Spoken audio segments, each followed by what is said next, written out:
Hi everyone, this is the end of the pool season, and today what I'm gonna do is I'm gonna be showing you how your synthetic grass will look like after a season of having your pool on top of it.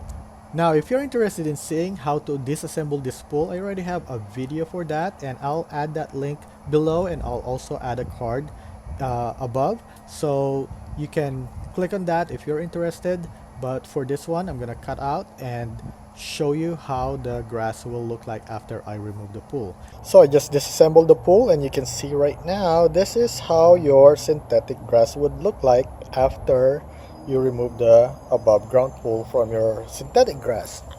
And you can see right here it's flat, but the rest are still in shape, right? But you can easily fix that. See, I'm gonna use my brush right here.